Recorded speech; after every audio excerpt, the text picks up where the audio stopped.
বলি আমাদের army security unit যেটা বলি, এদেরকে বাধ্যতামূলক অবসরে পাঠানো, তারপরে তদন্ত শুরু করেন। আমার কাছে অনেক স্পষ্টকাতর তথ্য আছে ভাই, আমি এখানে বলবো না, আপনি শুনে লজ্জা পাবেন। হাজি গুলি খাওয়ার পর কোন গোয়েন্দা কর্মকর্তা হাসতেছিলেন যে অপকর্ম করছি, ধরা পড়তেছি না। আমি এর চেয়ে বেশি কিছু বলতেছি না, সময় হলে বলবো ইনশাল্লাহ। হাজির বিচার হবে।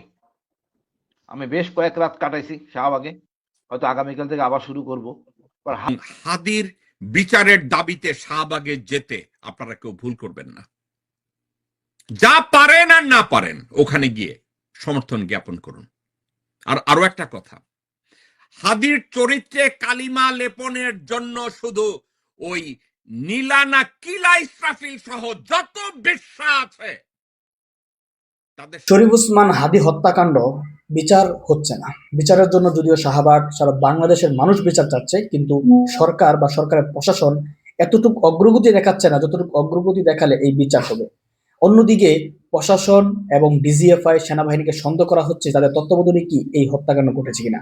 একদিকে সরকারের অলসতা, অন্যদিকে প্রশাসনের এই দুর্বলতা সবকিছু প্রমাণ করে যে হাদি হত্যাকাণ্ড কোনো সাধারণ ঘটনা নয়। অনেকে তো বলতে চাচ্ছেন ভারত এবং বাংলাদেশের যৌথ গোয়েন্দা সংস্থার প্রযোজনায় এই হত্যাকাণ্ড ঘটেছে।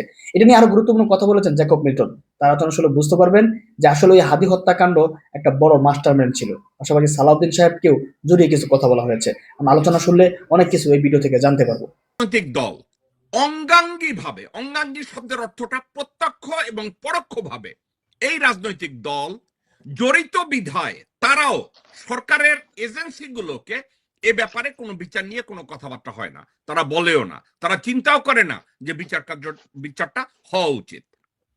পাশাপাশি আমার ভাই শরীফ ওসমান হাদির ভিতরে এমন কি গ্লোরিফাইং ক্যারেক্টার ছিল যার জন্য ভারতীয় কল্পিবাহকরা মনে করে যে এই কালচারাল রেভলিউশন যদি হাদি করে ফেলতো তাহলে বাংলাদেশের রাজনীতিতে একটা আমূল পরিবর্তন চলে আসতো।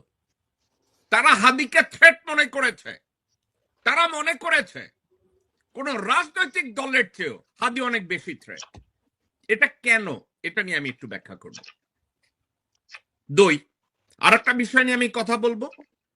বিএনপি, জাতীয় নাগরিক পার্টি এবং অন্যান্য রাজনৈতিক দলের কিছু ব্যক্তি যারা মনোনয়ন দাখিল করেছে, এই মনোনয়নগুলো কেন বাতিল হয়েছে এবং এটা নিয়ে যোগ্য অভিজ্ঞ ডিসি যারা জেলা প্রশাসক তারা ধরে বসেছে, কিন্তু যারা অভিজ্ঞ না তারা কিন্তু ধরে নাই। অথচ বিষয়টা অত্যন্ত ভাইটাল, আমি এটা নিয়েও কথা বলবো। তো আসুন, আমি যে কয়টা সাবজেক্ট বললাম, আরেকটা সাবজেক্ট আছে রাজনীতিতে পা চাটাচাটি এবং রাজনৈতিক নেতাদের রয়ের লোকজনের সাথে এক বিছানায় শুইয়া গলায় চুমা দেওয়া দই, এইটাই, এগুলো আমাদের কমন ক্যারেক্টার। এরও দুই একটা বিষয় আমার সামনে এসছে।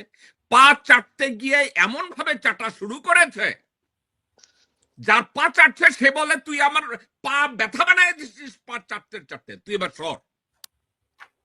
এটা নিয়ে আমরা আলোচনা করব। তো দর্শক শ্রোতা, আসুন সময় নষ্ট না করে আমার আলোচনা আমি শুরু করি।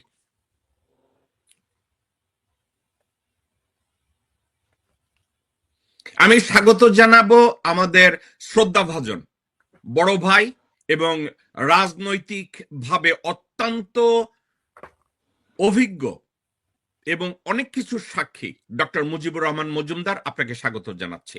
আসসালামু আলাইকুম। আসসালামু আলাইকুম।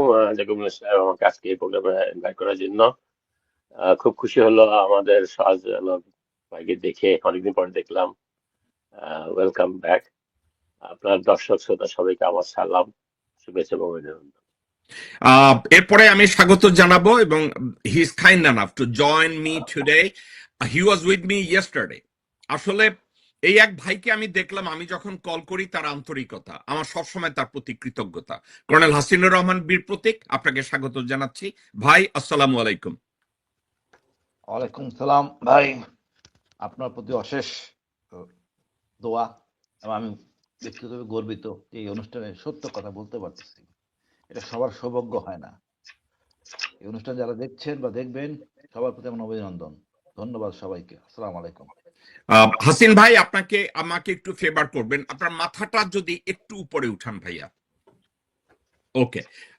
নিরুনিরা, আপনাকে স্বাগত জানাচ্ছি, ব্যস্ততার মধ্যে আপনি আমাদেরকে সময় দিচ্ছেন। আসসালামু আলাইকুম।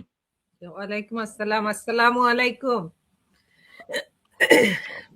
ওকে, আমি শুরু করতে চাই ডক্টর মুজিবুর রহমান মজুমদার আপনাকে দিয়ে।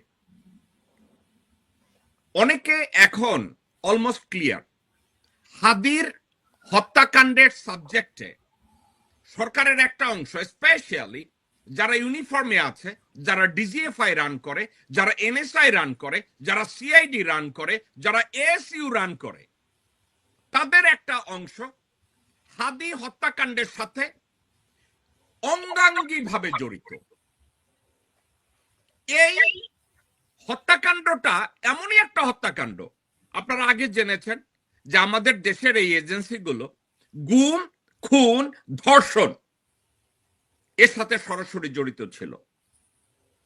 যে কোনো মামলায় যে কোনো আসামিকে ব্লিঙ্ক অফ এ সেকেন্ড তারা খুঁজে বের করে, এবং তাদের তল্পিবাহকরা অনলাইনে বলে হত্যাকারী এইভাবে গেছে, হত্যাকারী এইভাবে গেছে, বুলেট জাম হয়ে গেছে, গুলি কইরা ফেলাইছে, একটা গেছে এর পরেরটা যায় না, এত ডিটেলস তাদের কাছে আছে।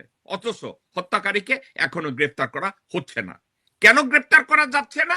আমার কাছে খবর এসছে হত্যাকারী গভর্নমেন্ট কাস্টডিতেই আছে, তারা আধা ঘন্টা পর পর, 1 ঘন্টা পর পর তার সিম বদল করে দেয়, দেয়ারপর তার লোকেশন কেউ ট্রেস করতে পারে না, এই সিম কার্ডটা কোথায় আছে। এখন এটা অনেকে বলতে পারে যে এটা একটা অ্যাকুইজিশন, গভর্নমেন্টের উপরে দায় দিচ্ছে। আবার বাস্তব অর্থে এই লোকটা দেশে আছে না বাইরে গেছে না দুবাই গেছে, তাকে দিয়ে আবার বর্তমান বাংলাদেশের গভর্নমেন্টের এজেন্সিগুলো ভিডিও বানাইতেছে, হাদির চরিত্র হননও করতেছে। সার্বিক বিষয়টাকে ডক্টর মুজিবুর রহমান মজুমদার আপনি কিভাবে দেখেন ভাই? প্রথমত আমি দুঃখ জানাই হাদির মৃত্যুটাকে। বাংলাদেশের জন্য একটা বিরাট লস বাংলাদেশের জন্য। পরবর্তীতে যে ঘটনাটা আপনি বললেন এটা খুবই দুঃখজনক। এটা অত্যন্ত পরিষ্কার যে এটার সাথে বাংলাদেশের আইন শৃঙ্খলা বাহিনীর একটা জোশাল আছে। আপনি জানেন যে এই সরকারের ওয়ান অফ দ্য মেইন ব্যর্থতা হলো, যেটা আমি আপনার এখানে অনেক আগে বলছি এবং অনেকেই বলছি কথাটা, যে এই সরকার পাওয়ারে এসে আগের যে পুরো সেট আপ এটাকে কোনো জায়গায় চেঞ্জ করেনি। এই যেই সেট আপে হাজার হাজার মানুষ গুম খুন হয়েছে, এবং এরা এই সেট আপের লোকরা এতটাই সিদ্ধহস্ত, তারা যে কোনো জিনিসকে দিন রাত করে ফেলতে পারে, এবং তারা এতটাই ওয়েল ট্রেন্ড বাই র। এবং এদের সাথে এখনো রয়ের এবং ভারতের এবং একটা গোষ্ঠী, বাংলাদেশের রাজনৈতিক একটা গোষ্ঠীর সাথে নিশ্চয়ই এমন একটা লিঙ্ক আছে, যে লিঙ্কের থ্রুতে এগুলো তারা অত্যন্ত গোপনে এবং অত্যন্ত সন্তর্পণে করতে পারতেছে। তারা জানে যে তাদের এগুলোতে কেউ হাত দিবে না, এটার উপরে তাদের উপরে স্ট্রং ব্লেসিং আছে, এবং ওদের ইনস্ট্রাকশনে আমার কাছে মনে এটা হচ্ছে। কারণ না হলে আপনি ওই জার্মানিতে বসে জুলকার নাইন প্রতিটা মুহূর্তের ঘটনা জানতে পারেন না। এটা একমাত্র আমরা তো ভাই বোকার স্বর্গে থাকি না, এটা একমাত্র পসিবল যে বাংলাদেশে তাকে কেউ ফিট করেছে, এবং সেটা ফিট করেছে অবশ্যই এটা অত্যন্ত পরিষ্কার। এটা এটার স্টোরিটাকে একটা অন্যদিকে মানুষের সেকে ধাবিত করার জন্য তো এগুলো করছে, এবং এটা অত্যন্ত পরিষ্কার এখনো। পরবর্তীতে যেগুলো হচ্ছে, যে তার বারবার ভিডিও আসতেছে, এগুলো হচ্ছে একটা প্ল্যান মাফিক জিনিসগুলোকে ডাইভার্ট করার জন্য। কিন্তু বাংলাদেশের জনগণ এটাও আপনারা সবাই দেখতে পাচ্ছেন, জনগণ কিন্তু অনেক এগিয়ে গেছে। জনগণ কিন্তু এগুলো সব বুঝে, জনগণ বুঝে এদের এদের নিকৃষ্ট রকম কার্যক্রম তারা জানে, তারা দেখেছে, এবং তারা এটাতে বিভ্রান্ত হয় না। ওরা যতই চেষ্টা করে বিভ্রান্ত করার জন্য, এটা বিভ্রান্ত হবে না। তবে আমি বলবো যে ইউনূস সাহেব যদি সত্যিকার অর্থে হাদির খুনির কে ফাইন্ড আউট করতে চান, উনি কিন্তু এটা করতে পারেন। ওয়াকারকে যদি প্রেশার দেওয়া হয় যে you are in charge, you have to find it out, কারণ এটা তোমার বাহিনী করতেছে, এটা তোমার আন্ডারের লোক করতেছে। তুমি যদি এটা না করো, you will be also part of the জাজমেন্টে, তোমাকে এটার সাথে জড়িয়ে বিচার করা হবে। স্ট্রং একটা ভূমিকা দিতে হবে, কারণ এটা খুবই অবভিয়াস। হাসিম ভাই বলতে পারবে, কারণ হাসিম ভাই এগুলোর ব্যাপারে আমাকে অনেক বেশি ভালো বুঝেন, এবং হি ওয়েন্ট থ্রু ল। এই ওনার এই বন্ধু, ওনার এই অর্গানাইজেশনের লোকই ওনাকে যেভাবে ট্রিট করছেন, উনি জানে এরা কিভাবে কাজ করে, এবং এটা অবভিয়াস আমাদের কাছে। আহ, খোলা চোখে আমরা মনে করি এটাই হচ্ছে। হাসিমা আমার থেকে আরো বেশি ডিপলি বলতে পারবেন জিনিসটাকে, কিভাবে জিনিসগুলো হয়, এবং এটা পরিষ্কার আমার কাছে একজন সাধারণ নাগরিক হিসাবে যে এটার সাথে বাংলাদেশের ইন্টেলিজেন্স, এনএসআই বলেন, ডিজিএফআই বলেন, এরা সব জড়িত, এবং এরা এই জিনিসটাকে ধোঁয়াশা করতেছে এবং অন্যের দিকে ধাবিত করার চেষ্টা করতেছে। তবে জনগণ অত্যন্ত সচেতন, অত্যন্ত সতর্ক। আপনার হাদির ইনকালাব মঞ্চ অত্যন্ত শক্তভাবে এগিয়ে নিয়ে যাচ্ছে। জনগণ তাদের পিছিয়ে আছে।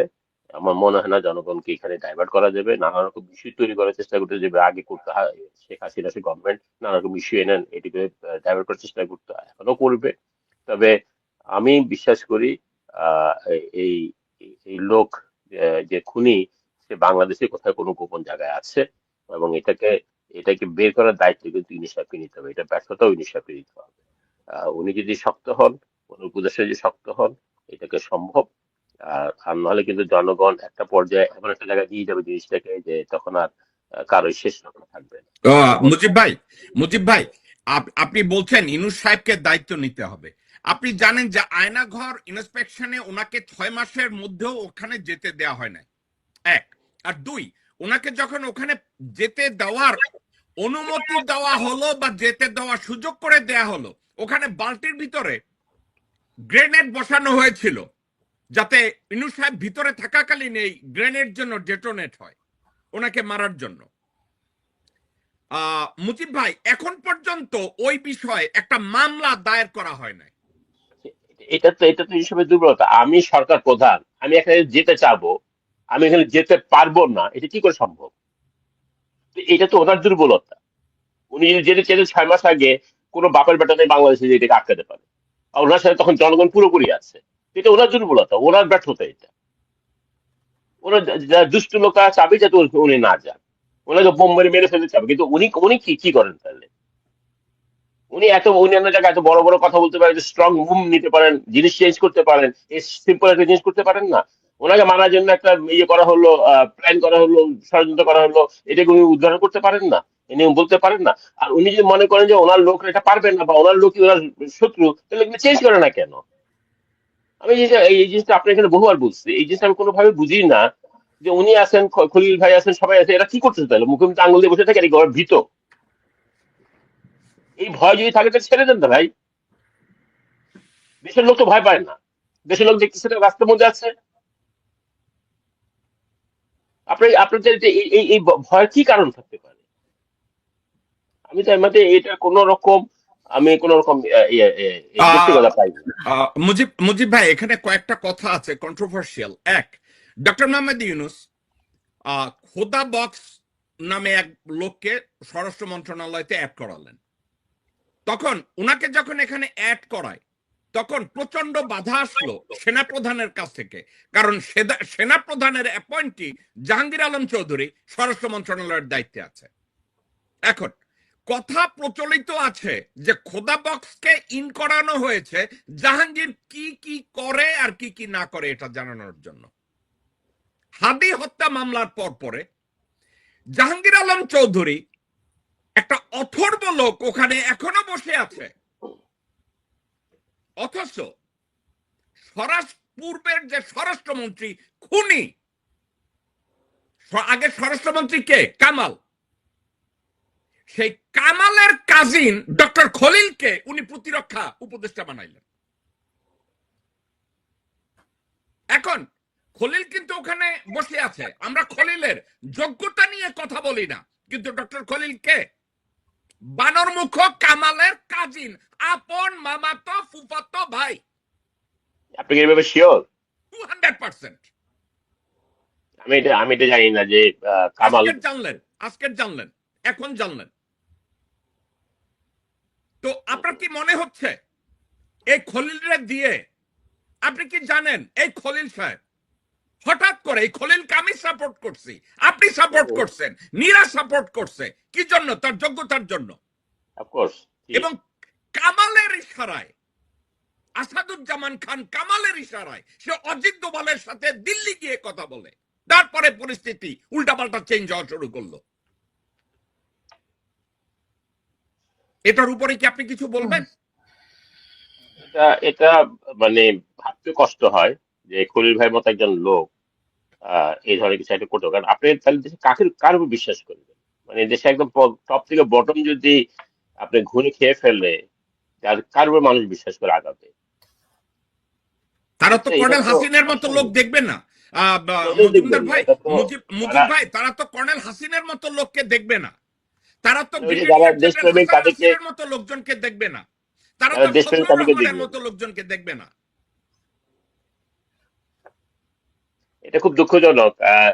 এবং এই আমি আমি বুঝি না যে কেন কেন তারা এই ভারতের আধিপত্যবাদ থেকে বেরিয়ে আসতে পারে না। তাদের ভয়টা কোথায় আমি এটা বুঝি না। তারা খুব পরিষ্কার দেখছে যে এই হিন্দুত্ববাদী রাষ্ট্র, এই সন্ত্রাসী রাষ্ট্র কি করে পুরো ভারতের পুরো এরিয়ার, এই উপমহাদেশের পুরো ইয়েতে সন্ত্রাসী কাণ্ডকর্ম চালাচ্ছে। এবং এই রিসেন্ট যে ঘটনা ঘটলো মুস্তাফিজকে নিয়ে, এত নেক্কারজনক একটা ঘটনা ঘটেছে ইন্ডিয়া ভারত, এটা পরিষ্কার হয়ে গেছে ওয়ার্ল্ডের কাছে যে তারা আসলে একটা কমিউনাল একটা সন্ত্রাসী রাষ্ট্র। তো এইরকম একটা রাষ্ট্রের সাথে তাদের সাথে মাথা নত করে থাকা, তারপরে যেখানে আমাদের নেত্রী, দেশের নেত্রী বেগম খালেদা মারা গেলেন, যিনি তার সমস্ত রাজনীতি ছিল ভারতের আধিপত্যবাদ, যে কোনো দেশের আধিপত্যবাদ থেকে তাকে মুক্ত রাখা, দেশকে স্বাধীন রাখা, গণতন্ত্রের পক্ষে। এবং সেটা কিন্তু চোখে দেখে না যে এই ধরনের এত কিছু অত্যাচারের পরে যাকে গত 15 বছরে হাসিনা, ফ্যাসিস্ট হাসিনা কিভাবে তাকে পোর্ট্রে করছে প্রত্যেকটা জনগণের কাছে, এই আগামী দিনের নিউ জেনারেশনের কাছে, সারা দেশে কোনো জায়গায় তার একটা ছবি ছিল না। তারপরে কি তাকে মানুষের মন থেকে মুছতে পারছে? তারা দেখে না কোটি কোটি লোকের যে সমাবেশ হয়েছে ওনার জানা যাতে, যেভাবে যত সুন্দরভাবে, মানে এটা এটা তো আনপ্রেসিডেন্টেড যে এতগুলো লোক একটা জায়গায় থাকে, একটা ইনসিডেন্স ঘটে নাই। হ্যাঁ, এরকম একটা জায়গাতে এরকম একটা শ্রদ্ধার একটা ব্যক্তি কেন খালেদাকে শ্রদ্ধা করে মানুষ? এই জিনিসটা যদি না বুঝতে পারে আমাদের দেশে যারা দেশ চালায়, তারা যদি এই জিনিসটা না বুঝে, এত বড় একটা এক্সাম্পলের পরে কেন মানুষ হাদিকে ভালোবাসে এটা যদি না বুঝে, তাহলে আমি বললাম যে এই ধরনের লোক তো আসলে আহ একটা দেশপ্রেমিক না এবং দেশের শত্রু এরা। তো আমাদেরকে আলটিমেটলি দেশপ্রেমিক লোককে দেশের ক্ষমতা দিতে হবে। যত পর্যন্ত আমরা দেশপ্রেমিক লোকগুলোকে ক্ষমতায় নামতে পারতেছি, আমরা এই বারবারই এই চক্রের মধ্যে এই ভারতীয় আধিপত্যবাদ এবং এই অজিত দোভালের এক সন্ত্রাসের রাজা, সে হলো ওই ওই ডাকাত সর্দার হলো অজিত দোভাল। এই অজিত দোভালের আন্ডারে যে তার সাথে কথা বলে আমাদের দেশের চিন্তা করতে হবে। এদের হীনমন্যতার কি হতে পারে বলেন? ওকে মুজিব ভাই, আমি আপনার কাছে ব্যাক করব। হাসিন ভাই, আপনার কাছে আমি একটু জিজ্ঞাসা করব। প্রথম কথা হচ্ছে, হাদি হত্যার বিচারে শাহবাগের এই মুহূর্তে যারা আছে এবং যারা আন্দোলন করছে, এবং তারা ইন্ডিয়ার থেকেও দু একজনকে তারা ধরে এনেছে বা ধরার কথা বলছে, এবং জুলকারনায়ন সাহেব ডিজিএফআই পেইড সাংবাদিক, সে বলে একটা গুলি করছে, পিস্তল জাম হয়ে গেছে, আর একটা গুলি করতে পারে নাই, এই অ্যাঙ্গেল থেকে গুলি করছে, ওই অ্যাঙ্গেল থেকে গুলি করছে। এবং এখন পর্যন্ত ডিজিএফআই এবং ডিবি অথবা সিআইডি অথবা এনএসআই অথবা এএসইউ, এতগুলো এজেন্সি এই মার্ডারকে ধরতে পারে না। এখন অনেকের কথা, ধরতে পারে নাই, সে হয়তো ভারতে পালায় গেছে, দুবাইতে পালায় গেছে, যেখানে গেছে। কিন্তু দেশের জনগণ তারা আগস্ট 5 2024 থেকে দেখেছে সেনাপ্রধান ক্যান্টনমেন্টের ভিতরে অপরাধীদেরকে, খুনিদেরকে, গুমকারীদেরকে, ধর্ষণকারীদেরকে, দেশদ্রোহীদেরকে আশ্রয় দিয়েছে, আপ্যায়ন করে রেখেছে, এবং এই 626 জন ধীরে ধীরে দেশ থেকে পালাইয়াও গেছে। এখন দেশের জনগণ অর্থাৎ আমি সহ সবাই যদি মনে করে যে ওয়াকার এবং দেশের এজেন্সিগুলো এই মুহূর্তে ওই কাজটা করছে, এটা কি অন্যায় ভাবে সন্দেহ করা হবে নাকি আপনার কাছে লজিক্যাল মনে হয়? হাসিন ভাই। বিসমিল্লাহির রহিম। এটা তো লজিক্যাল না, এটা বাস্তব। আপনি দেখেন এই যে ভিপি নূরকে মারা হইলো, কি অ্যাকশন নিছে আমাদের এই প্রধান উপদেষ্টা? নেন নাই। বিডিআর ঘটনা করে পরিষ্কার বলে ভারত জড়িত, আমাদের প্রধান উপদেষ্টা কোনো কার্যকরী ভূমিকা নেন নাই। এটা স্বাধীন কমিশন, কোনো উচিত ছিল আন্তর্জাতিক মন্ডলে মামলা করা, কিছু করেন নাই। আমাদের ডোমেস্টিক ব্যাপারে ভারতের হস্তক্ষেপ, এই যে আমাদের সুখরঞ্জন বালিক, অনেক স্কোপ ছিল, উনি কোনো রকম কার্যকরী ভূমিকা নেন নাই। সেনাবাহিনীর দিকে চোখ কেন? আমার ডিজিএফআই এটা কার বেবি? এটা হওয়া উচিত ছিল ডক্টর ইউনূসের বেবি। এটা কি আসলে তার? অবশ্যই না। এটা চয়েস করছে কে? সেনাপ্রধান। ডক্টর ইউনূসের অজ্ঞতার জন্য দেশ ভরাডুবি হবে, এটা আমরা মানতে রাজি না। আমি মনে করি এই ব্যর্থতা সকল গোয়েন্দা প্রধানদের।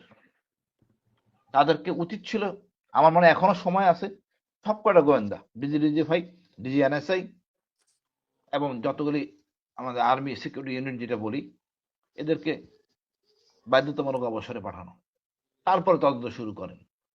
আমার কাছে অনেক স্পষ্টকাতর তথ্য আছে ভাই, আমি এখানে বলবো না,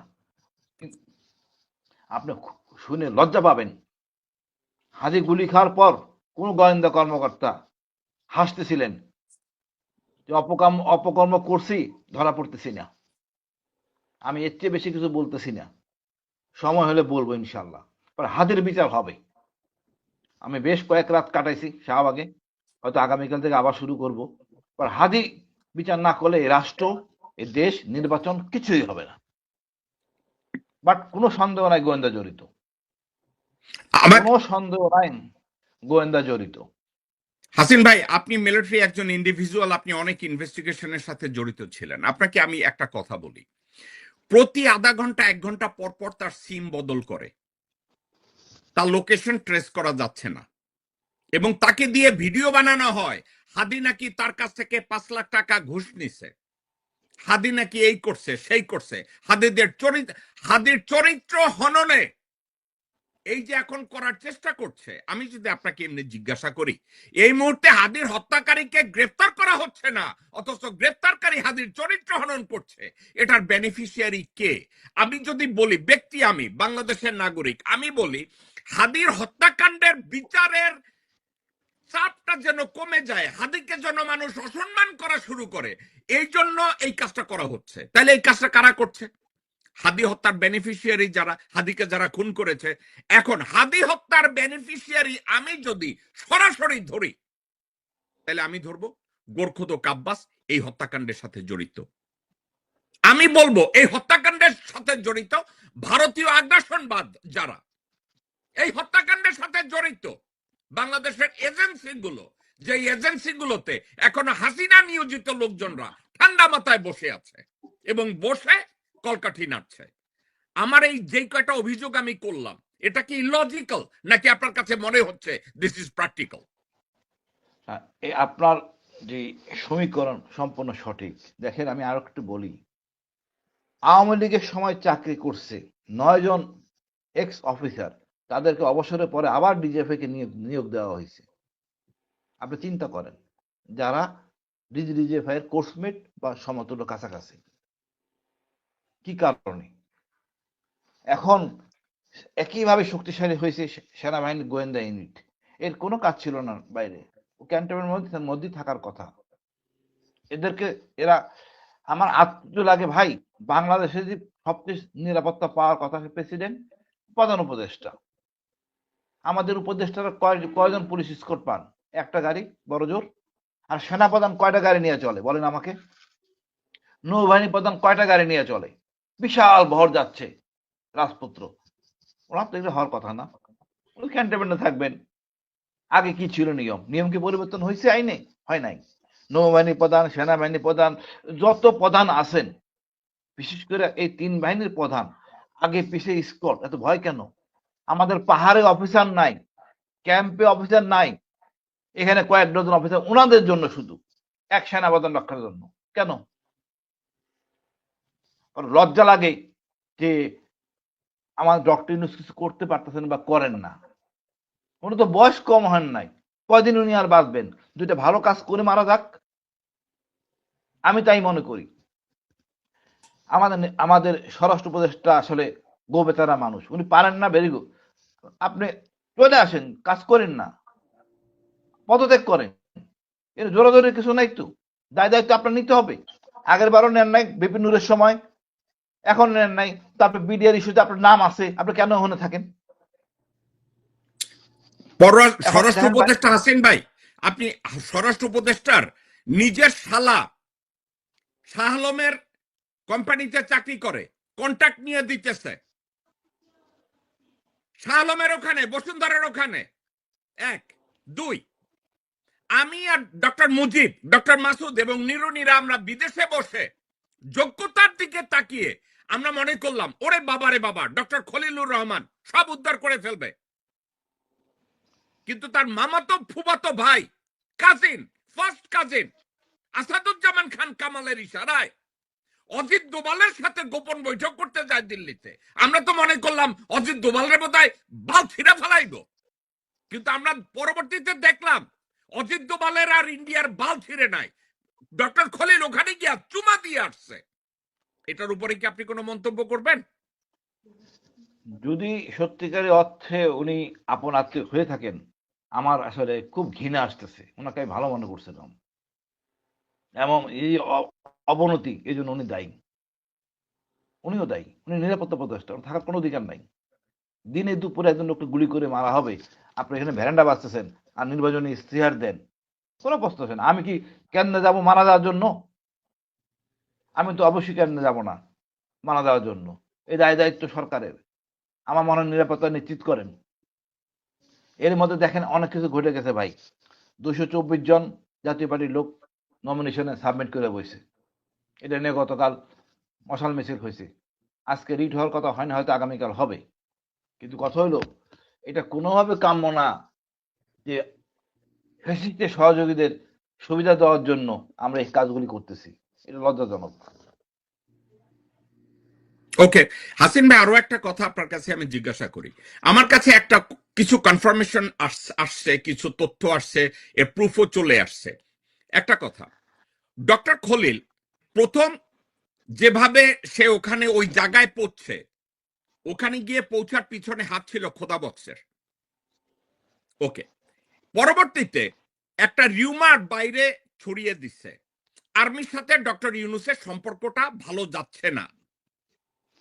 এখন এখানে একটা কথা চলে এসছে যে ডক্টর খলিল প্রতিরক্ষা মন্ত্রণালয়তে বসে আর্মির সাথে ডক্টর মোহাম্মদ ইউনূসের সম্পর্কটা ডেভেলপ করার বদলে উনি সম্পর্কটাকে আরো দূরে করছে, এবং উনি বারবার বিএনপি এবং ওয়াকারের কাছ থেকে কনফার্মেশন চাচ্ছিলেন উনাকে যেন বিএনপি জিতলে পররাষ্ট্রমন্ত্রী করে বা প্রতিরক্ষা মন্ত্রী করে।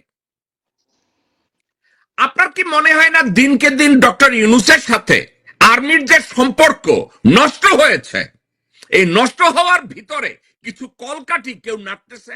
আপনার কি এটা কখনো ফিল হয়েছে? না ভাই, এটা তো অবশ্যই, এটা তো অবশ্যই। ডক্টর ইউনূস সহজ সরল, আপনি ইউরোপিয়ান দর্শনে উনি দেশ চালাচ্ছিলেন, আসলে এইভাবে তো দেশ চলে না। উনি আসলে কোনো তথ্যই জানেন না, কেউ তথ্য ওনাকে দেন না।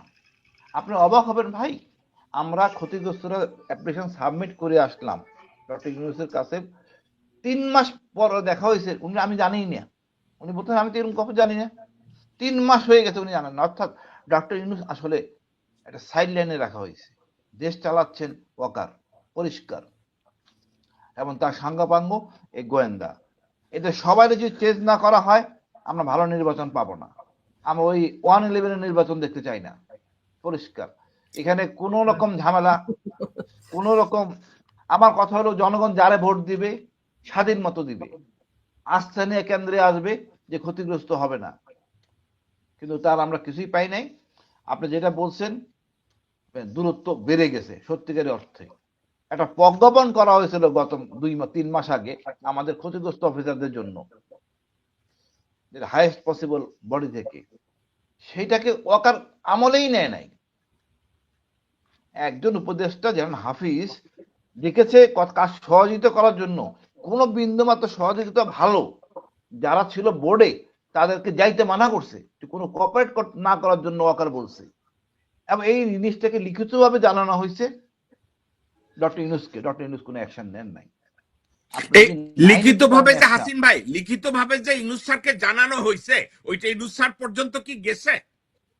হ্যাঁ গেছে, ইউনূস স্যারকে মুখে মুখে বলছেন, লিখিতও দিচ্ছেন, এবং তারা যে কার্যকরী কোন রকম ডকুমেন্ট দেয় না বিধে আমাদের প্রায় 250 অফিসারের পেপার নিয়ে আলোচনাই করতে পারে নাই বোর্ড। অফিসার ক্ষেপে আছে, 250 অফিসারের কোন ডকুমেন্ট তারা সাবমিট করে নাই। আপনি অবাক হবেন যে উনি সেনাপ্রধান একটা নিজের মতো করে বোর্ড বানাইছিলেন ফ্যাসিস্টদের দিয়ে। 9 সালের আগে 34 জনের সুপারিশ করা হয়েছে, 2009-এর আগের। এই জন্য তো ভোট করা হয় নাই। অনেক গরমিল, নানা বিতর্ক। আমাকে এত সাহস কোথায় পায় ওয়াকার? ডক্টর ইউনূসের সমস্যা কোথায়? দেশ পুরো ডক্টর ইউনূসের সাথে। আমি এখনো বলবো, জনগণের স্বার্থে, দেশের স্বার্থে, ভালো একটা নির্বাচনের স্বার্থে ডক্টর ইউনূস ঘুরে দাঁড়াক। এমন কোন শক্তি নেই সেনাবাহিনীর যে জনগণের গায়ে হাত তুলবে। জনগণের ভয় ভেঙে গেছে।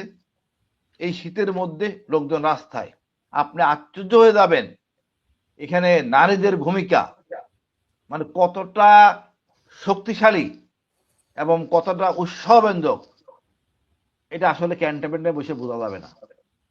আপনাকে মাঠে আসতে হবে। আমাকে অনেক সিনিয়র অফিসার ডাকে, কথা বলে, শুনে। আমি স্যার কথা বললে কোনো লাভ নাই, মাঠে আসে একবেলা বসে না, আধা ঘন্টা থাকেন, আপনার মাইন্ড সেট পরিবর্তন হয়ে যাবে। জনগণ কি বলে আমি তো বলতে চাই না, ওরকম চিনে আমারে, নাহলে আমি বলতাম না। আমাদের অন্যান্য অফিসারের পরিচয় দেয় না, লজ্জা লাগে আমাদের বলতে। সবার দোষ আমাদের দিকে, আমরা সকল অপকর্ম করতেছি। এটাই বাস্তবতা। হাসিন ভাই, আমার বিশ্বাস। বলেন ভাই। আমি আপনার কাছে ব্যাক করব। তো আপনি আমরা যে এতক্ষণ আলোচনা করলাম হাদির হত্যাকাণ্ডের বিচার যাতে না হয় এজন্য গভর্নমেন্টের এজেন্সিগুলো সরাসরি জড়িত, এবং আমরা জনগণ যেটা মনে করে যে হাদির খুনি নিজেই এই মুহূর্তে এজেন্সিরই কাস্টডিতে আছে, তারা কোনো তালবাহানা করে চেষ্টা করছে হাদির এই বিচারের দাবিতে যে আন্দোলন, এটাকে ধীরে ধীরে অস্তমিত করার জন্য, এই ভাইবটা যাতে ধীরে ধীরে হারিয়ে যায়, এজন্য হাদির চরিত্রে কালিমা লেপনেরও চেষ্টা করা হচ্ছে, এবং এর পিছনেও এজেন্সিগুলো জড়িত। ওকে নীরা, আমি এবার আপনার কাছে আসব। নীরা, হাদির সাবজেক্টে আপনার কাছে অত্যন্ত ইমোশনাল। হাদির সাবজেক্টে আপনি শোয়ের মধ্যে কেঁদে ফেলেছিলেন এই হাদির অসুস্থতা নিয়ে, হাদির অসুস্থতা না, চিকিৎসা নিয়ে। এখন এই মুহূর্তে আমরা অলমোস্ট শিওর যে এজেন্সিগুলো হাদির হত্যাকারী যে তাকে তারা নিজেরা আশ্রয় দিয়ে রেখেছে, এবং হাদির বিরুদ্ধে তারা ভিডিও বানাচ্ছে। হাদি নাকি কার কাছ থেকে ঘুষ খাইছে, ফয়সাল করিম মাসুদের কাছ থেকে সে নাকি পয়সা নিছে, ফয়সাল করিম মাসুদ নাকি তাকে পয়সা লোন দিছে, এবং সে এখন বলে সে নাকি এই হত্যাকাণ্ডের সম্পর্কে কিছুই জানে না, সে নাকি গুলি করে নাই। এখন জনগণের কমপ্লেইন, নীরা, ইনকিলাব মঞ্চের কমপ্লেইন যে সরকারের একটা অংশ হাদির খুনিকে ইচ্ছা ইনভেস্টিগেশন নাই, তাদের কোনো এই ক্রিমিনাল গুলোকে সমাজের কাছে প্রকাশ করে না। কি ধরনের সংবাদপত্র এগুলো? আপনি নিজে চিন্তা করেন, এক সময় মানব জমিনের মতিউর রহমান চৌধুরী নিজেরে বিশাল বিজ্ঞ সাংবাদিক বানাইছে। এই কুত্তার বাচ্চা হাসিনার পা চাটছে, এই কুত্তার বাচ্চা চুপ্পুর ওইখানে যাইয়া পা চাইতে আসছে, এই কুত্তার বাচ্চা যেই তারেক রহমান ঢুকছে বাংলাদেশে, এখন সে বলে কি জানেন, 25 তারিখে তারেক রহমান যে ভাষণ দিছে এইটা নাকি গিনিজ ওয়ার্ল্ড বুকে চলে যাবে।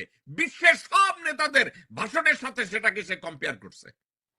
এ ধরনের এগুলো তো পাচাটা, এগুলো তো তেল বাস পাচাটা, এগুলোকে তো আমাদেরকে বর্জন করতে হবে।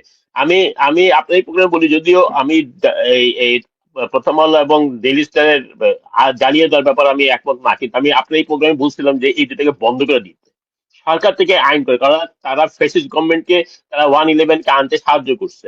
সুতরাং তাদের কোনো রাইট নাই বাংলাদেশে কোনো পত্রিকা প্রচার করে। শোনেন, আমি একটা জিনিস আপনার এখানে বলি, দেশের ব্যাপারে প্রতিটা দেশ, ইভেন আমেরিকার মতো দেশ, তারা ডিসিশন নিতে পারে যে কোনটা দেশের জন্য ভালো, কোন দেশের খারাপ। যেটা দেশের জন্য খারাপ তারা এটা ব্যান করতে পারে।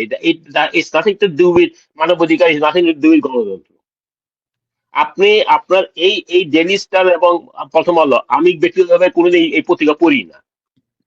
আমি আমি আমার দেশ আসার পর থেকে আমি বাংলাদেশি আমার দেশই পড়ি। মুজিব ভাই, মুজিব ভাই, কিন্তু কথা জি, মুজিব ভাই, আমি আর আপনি গত 30-40 বছর 50 বছর আমেরিকায় আছি, কোনদিন দেখছেন যে বাক স্বাধীনতার অধিকার দিয়া মিডিয়ার অধিকার চর্চা করতে গিয়া new York Times, Washington post, Chicago Tribune, Wall Street journal, এরা আমেরিকার ক্ষতি হয় জাতীয় ইন্টারেস্টের পরিপন্থী একটা নিউজ কোন পত্রিকা করছে? কখনো করে নাই এবং তারা কোনোদিন করবেও না। কিন্তু সেইখানে আমি বলতেছি যে প্রথম আলো এবং ডেইলি স্টার মতো পত্রিকা কেন ব্যান করা হলো না? এটা কি ধরনের কথা হলো যে তাদেরকে আমার রাখতে হবে? ওয়াই? যারা দেশের বিরুদ্ধে কাজ করছে, যারা দেশের ফ্যাসিজম এস্টাবলিশ করছে, যারা ভারতের ন্যারেটিভে একটা সোকল্ড ইয়ে ন্যারেটিভ তৈরি করছে, যেটা এগেনস্টে হাদি দাঁড়াইছে, যেই কারণে হাদিকে মারা হয়েছে, সেই পত্রিকা কেন আমাদেরকে দেশে পাবলিশ করে দিতে হবে? ওয়াই? কি কারণে আপনি পাবলিশ করে দিবেন তাদেরকে? তাদের কি রাইট আসছে? বরং এই বদমাইশগুলোকে জেলে ঢুকানো উচিত। ওকে, তাদের বিচার করা উচিত, মতিউর রহমান আর এই বদমাইশগুলোকে। তার বাপ কি ছিল, তাদের ম্যাটার টু আস। তারা ওকে, দেশের শত্রু, তারা এই জনগণের শত্রু, তাদের বিচার চাই। ওকে মুজিব ভাই, আপনার কাছে আমি ব্যাক করব। কর্নেল হাসিন, আপনার কাছে একটা কথা। আপনার সাথে আমার প্রথম শো হয়েছিল গুপ্তচর বৃত্তি আইন নিয়ে, প্রথম দিন, আপনার মনে আছে নিশ্চয়ই?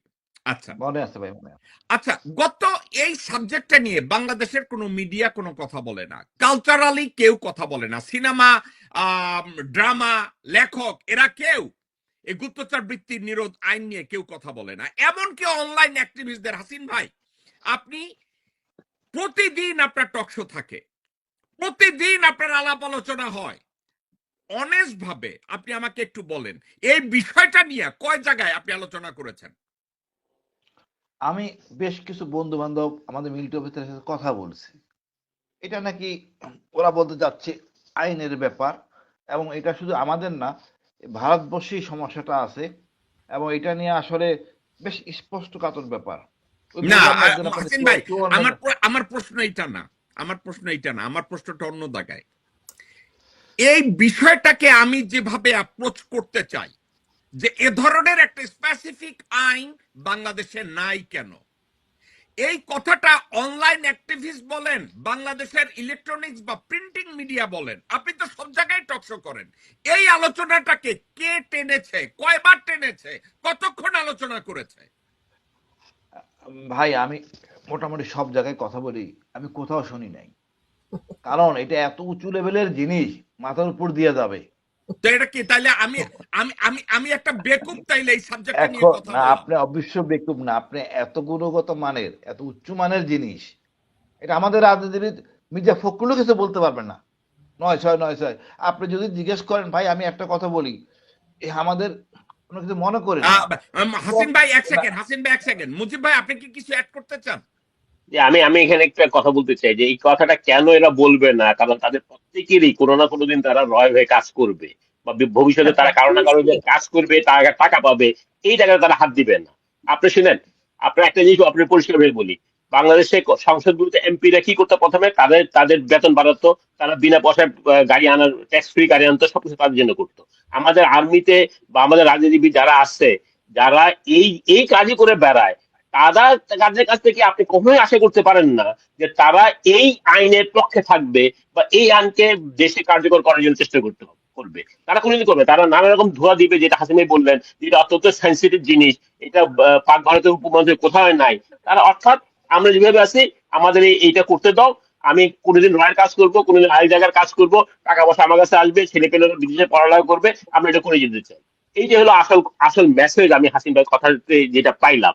সুতরাং এইটা এরা করবে না, রাজনীতিবিদরাও করবে না, এই সামরিক জান্তার লোকরাও করবে না। এটা করতে হবে দেশের লোককে, এই জায়গাটাতে আমাদের আওয়াজ তুলতে হবে, এবং যত আওয়াজ তুলবে একদিন একদিন বাধ্য হবে এই এই এই এই আইনটাকে প্রণয়ন করার জন্য, এবং এটাকে শুধু প্রণয়ন না, এটাকে কার্যকর করার জন্য পদক্ষেপ নিতে হবে। তাহলেই দেখবেন যদি আমরা কতগুলো বদমাইশকে ফাঁসি দিতে পারি, শাহবাগের মোড়ে যদি গলায় মানে রশিদে লটকাতে পারি যে এরা দেশের বিরুদ্ধে কাজ করে, এরা অন্য দেশের হয়ে কাজ করে, এরা রয়্যাল এজেন্ট, তাহলে বাংলাদেশে ক্লিন হয়ে যাবে রয়্যাল এজেন্ট। আমরা ওকে যেটা করি না সেই জন্য আজকে আমাদের এই অবস্থা। আমার কাছে ভয় লাগে ভবিষ্যতে কিন্তু দেশ অমুক জায়গায় ওই জায়গায় যাবে, আপনি বলতে পারেন মব সৃষ্টি, কিন্তু ওই মবই কিন্তু এক সময় জাস্টিস দেয়। যখন ওকে জনগণ, যখন সরকার জাস্টিস দিতে পারে না, তখন মব জাস্টিস দেয়, এবং এই মব জাস্টিস দিবে যেভাবে পুলিশকে লটকেছিল, এরকম এই রয়্যাল আর্মিগুলোকে যদি রাস্তা সারিবদ্ধ করে লটকায়, তাহলে এই দেশটা ক্লিন হবে। ওকে হাসিন ভাই, এবার আপনার কাছে আমি যে কথাটা বলতে চাচ্ছি, মুজিব সরি ভাই আসিম একটা ভাই, কথা, মুজিব ভাই অত্যন্ত ইম্পর্টেন্ট একটা কথা বলছে। গরুর খোয়ার নামে খ্যাত জাতীয় সংসদে গিয়া এরা কোন এমপি রে, হাসিন ভাই একেবারে মন থেকে, আপনার বয়সে আপনি কখনো দেখেছেন বাংলাদেশের কোন এমপি একটা লেজিসলেশন তৈরি করে সংসদে পাশের জন্য সাবমিট করেছে? এমন কোন এমপির নাম আপনি জানেন? আচ্ছা, এরা তো হা বলবেন, হা বলেন, হা তো হা বলে, না বলেন না, এছাড়া তো কোনো কাজ করে না। আচ্ছা, কিন্তু কিন্তু হাসিন আর ভাই, তো কোনো কাজ নাই। এই কিন্তু হা হাসিন ভাই, না বলার জন্য, হাসিন হা ভাই, না বলার জন্য তো হাসিন ভাই, আপনি ডক্টর, এখন একটা কথা বলেন ভাই, এটা তো মাথার উপর দিয়ে যাচ্ছে আবার। আচ্ছা এটা ভাই কাজটা কি? আমি বলি আপনাকে, মুজিব ভাই সাক্ষী এই মুহূর্তে, নীরা সাক্ষী এই মুহূর্তে। একজন লেজিসলেটরের কাজ হলো আইন লিখে সংসদে এটা প্রস্তাব করা, এবং ওই প্রস্তাবের উপরে ভোট হয়। আমি যদি হাসিনুর রহমান বীর প্রতীক আপনাকে প্রশ্ন করি, গত 54 বছরে একজন এমপি একটা আইন লিখে ওখানে সাবমিট করেছে, কোন কারোর নাম আপনি বলতে পারবেন? আইন তো এরা করে না রে ভাই। শেখ হাসিনা বা ওই প্রধান যিনি বানায় দেন, আইন মন্ত্রণালয় সেটা করে দেয়, এরা খালি হা না বলে। এরা তো নিজেরা তো আইন জানেও না, এমনি লেখাপড়া যে এটা কিছু করে দাঁড় করাবে। যারা হাসিন জানে, ভাই, ওটাও হাসিন ভাই, ওটাও গত হাসিন ভাই গত হাসিন ভাই 96 সালে এবং গত 15 বছরে হাসিনা কর্তৃক পার্লামেন্টে যতগুলো আইন সাবমিট করা হয়েছে, প্রত্যেকটা আইন ভারত থেকে লিখিয়ে আনা হয়েছে। আমাদের সংবিধান কে লিখছে? ভারত থেকে সংবিধানের পুরো আনা, ড্রাফটটা কে করছে? পুরো সব জিনিসই ভারতীয়। ভারতের, সব ভারতের। সব ওখান থেকেই আসে। ওকে, এখন আমি বলবো একটা কথা হাসিন ভাই, আমি একটু অভিযোগের সুরে, অনুযোগের সুরে আপনাকে বলি। বাংলাদেশে সাংস্কৃতিক জগতে এত লোকজন নাটক করে, চেতনাজীবী, বুদ্ধিজীবী, কলেজের প্রফেসর, ঢাকা ইউনিভার্সিটির আহমেদ শরীফ, মামুনুর রশিদ, অমুক মুনতাসির মামুন, এরা সবাই আল্লাহরে নাই কইরা দেয়, মহান আল্লাহ পাককে তারা নাই কইরা দেয়, জাল্লা নাই, ধর্ম নাই। এত বড় জ্ঞানী, কিন্তু এই খানকি মাগির পোলারা একটা বারের জন্য কয় না গুপ্তচর বৃত্তি নিরোধ আইন এখানে তৈরি করতে হবে রাষ্ট্রীয় অস্তিত্বের স্বার্থে। এটাকে আপনি কিভাবে দেখেন? তারা আল্লাহরে নাই বানাইয়া দেয়, আল্লাহ নাই এইটারে নাই বানাইয়া দেয়, কিন্তু এইটা নিয়ে কথা বলে না। ভাই, এরা কি আমার রাষ্ট্রকে স্বীকার করে না দিল্লিকে স্বীকার করে? ওকে, দিল্লিকে স্বীকার করলে আপনি কিসের জন্য গুপ্তচর বৃত্তি আইন করবেন? এরা কি কয়? ভারত প্রেম, অখণ্ড ভারত বিশ্বাসী। তা আপনি কার সাথে কি বলতেছেন? এরা হলো অখণ্ড ভারতে বিশ্বাসী। এই বিএলএফ ফোর্স, এরাই তো জায়গায় জায়গায় ছিল। এর একই চেতনা, অখণ্ড ভারত, তাজমহল আমার, রবীন্দ্রনাথ আমার, নজরুল আমার, তাজমহল আমার, তার তো কিছু বলার কিছু নাই। সুতরাং আপনাকে একটু কেয়ার, মানে আমাদের অনেক অনেক আমাদের আসলে স্বাধীনতা পর রক্ত দেন, সবকিছু মিথ্যা, সবকিছুই মিথ্যা। মিথ্যার উপর দাঁড়ায় এজনের রাষ্ট্র দাঁড়ায়, সবকিছুই সমস্যা থাকবে ভাই। এখানে আমাদের আসলে এই পুঁথিগত জ্ঞান খুবই আমরা লিমিটেড। হাসিন ভাই, আসলে উচিত। হাসিন ভাই বেয়াদবি নিবেন না। আপনি আপনার কলিগ বহু লোকজনের সাথে যখন গুপ্তচর বৃত্তি আইন নিয়ে কথা বলছেন, তারা আপনার এই গাঁজাখুরি উত্তরগুলো দেওয়ার পরে আপনি কিছু বলেন না যে আপনার মতো লোকজনদেরকে জেকব মিল্টনের সামনে বসাই দিতে হবে আপনাদের জাঙ্গা খোলার জন্য? ভাই, এই যে সামনাসামনি আপনি আমার ডাকছেন, আমি কিন্তু টপিক জিজ্ঞেস করি নাই। না, টপিক ট্রু। আমি সৎ সাহস নিয়ে যেই প্রশ্ন করে আমি সেখানে যাই। আমি তো সহজ সরল দেশের কথা বলবো, সুতরাং আমার তো নয় সব বানায় বলার কিছু নাই। ওনাদের যত জ্ঞানী লোক যাবেন দেশে, আমার দেশে পাবেন, সবার মধ্যে তারা তত কনফিউজ। যত সিনিয়র, যত জ্ঞানী, তারা তত কনফিউজ। এই কনফিউজ লোকদের নিয়ে আসলে রিয়াল ট্রাবল। আমাদের দরকার হাদি, ইয়াং ব্লাড, দেশ নিয়ে ভাববে, দেশের কথা বলবে, দেশ আগায় যাবে, আর কিছু দরকার নাই। রাইট। আমাদের হাদি দরকার, আমাদের হাদির বিচার দরকার, শিখছে, আমাদের বুঝছে, হাদি দরকার, আমার হাদির বিচার চাই, আমার বিচার করতে হবে বাংলাদেশে। করতে হবে। হাদির বিচার না হইলে ইয়া, আমরা একটা ইয়া, ভাই, মুনাফিক বেঈমান আমি জাতি। আমি একটা কথা বলবো ভাই, সেটা হলো সম্পূর্ণ ভিন্ন। হাদির বিচার যদি ডিজিএফআই এনএসআই এগুলি না করে বা না দৃশ্যমান আনে, আমার পিছনে তো অনেক ফেউ লাগানো হয়েছে। আমি ডিজিএফআই এর ভিতরে আরেকটা আয়নাঘর আছে, ফাঁস করে দিব, একদম শেষ হয়ে যাবে। আমি এই ডিজিএফআই এর আয়নাঘরটা আমি ফাঁস করছি 22 সালে, অ্যাকচুয়ালি 21 সালে ডেভিড বার্নম্যান প্রকাশ করেন না, পরে 22 সালে বাধ্য হয়েছি করতে। এখন আমি বাধ্য আবার করতে, যে আরেকটা আছে ওর ভিতরেই। আমি চাই না আমার ইনস্টিটিউট ধ্বংস হোক, বাট হাদির বিচার করতে হবে। কসম খোদা ছাড়বো না কাউকে ইনশাল্লাহ। আলহামদুলিল্লাহ ভাই, আলহামদুলিল্লাহ। নীরা, এবার আপনার কাছে আসি। বাংলাদেশে আপনি জানেন, আপনার পরিচিত আমার পরিচিত লোকজনরা অনেক আছে। কেউ সিনেমা জগতে, কেউ নাটক জগতে, কেউ সাংস্কৃতিক জগতে, কেউ বুদ্ধিজীবী, কেউ ভার্সিটির প্রফেসর, কেউ অমুক, কেউ সেমুক। আচ্ছা, এই বিষয়টা আমি তোলার পরেও এখন পর্যন্ত আমার এখানে কিন্তু 2-3 মিলিয়ন আমার সাবস্ক্রাইবার আছে, ভিউয়ার আছে, সবাই আছে, কিন্তু এই বিষয়টাকে কেউই টাচ করতে চায় না। নীরা, আপনার কি মনে হয় যে গুপ্তচর বৃত্তি আইন, এটার ব্যাপারে কথা বলা যাবে না? সাবজেক্টটা কি এরকম? জায়গা ভাই, এটা তো মনে করেন আসতে হইলে শুরু তো কোথাও থেকে করতে হবে। সেই শুরুটা যে করবে ওইখানেই তো কারো হাত নেই। ওই যে হাসিন ভাই বলল না যে আমরা অখণ্ড ভারত হইতে আগ্রহ প্রকাশী, আর এটা ভারতও মনে প্রাণে ধরে নিয়েছে এবং সেটাই সব জায়গায় প্রকাশ করে যে অলিখিত অঙ্গরাজ্য। কারণ আমাদের যে সংবিধান, এই সংবিধানে যে কি আছে আর কি নাই, কি থাকতে হবে কি থাকতে হবে না, ওইটাই বুঝে উঠতে পারিনি আমরা 54 বছরে। কারণ এই আইনটা যে আমরা প্রণয়ন করব কোথায়, কিসের উপরে, সে চোতা খান তো আমাদের লাগবে। আজকে পার্লামেন্টে যাইয়া হাত পা জাগাইয়া হ্যাঁ না ভোট দেই, কিন্তু হ্যাঁ না ভোট যে কিসের উপরে দিচ্ছি এইটা বোঝার মতো দক্ষতা তো আমাদের দেশের নাই। এখানে আমাদের দেশের রাজনীতিবিদদের পঙ্গু করে রাখা হয়েছে। আমাদের দেশের রাজনীতিবিদরা পঙ্গু, তাদের হাত বাঁধা কোথাও। এই যে হাত বাঁধা, কে বা কাহারা হাতগুলো বেঁধে দিচ্ছে, সেটা কি উদ্ঘাটন করতে চাচ্ছে আজকে এই হাদিরা। তাই আজকের হাদিদেরকে সাপোর্ট করতে হবে যদি এই বাংলাদেশকে স্বাধীন সার্বভৌমত্ব বাংলাদেশ হিসাবে আমরা দেখতে চাই। আজকে আমাদের দেশে পলিটিশিয়ানদের ঢালাও ভাবে আপনি দোষ দিয়ে এলে চলবে না। এদের বুদ্ধি, এদের যে দৌরত্ব যেটা, সেটা ওখানে একটা মানে কি বলবো যে ব্লকেজ আছে, সে ব্লকটাকে সরাতে হবে। তাহলে যদি আমাদের রাজনীতিবিদদের চোখ ওপেন হয়, তারা অন্ধ, তাদের হাত পা বেঁধে অন্ধত্বের রোল করতে হচ্ছে। তারা অনেক কিছু বুঝেও বুঝছে না, শুনেও শুনছে না, দেখেও দেখছে না। একজন ঘুমের মানুষকে সজাগ করা যায়, কিন্তু একজন সজাগ মানুষকে আপনি সজাগ করতে পারবেন না। নীরা, চমৎকার বলছেন। আছে নীরা, একটা কথা, মুজিব ভাই একটা কথা বলছে শুরুতেই।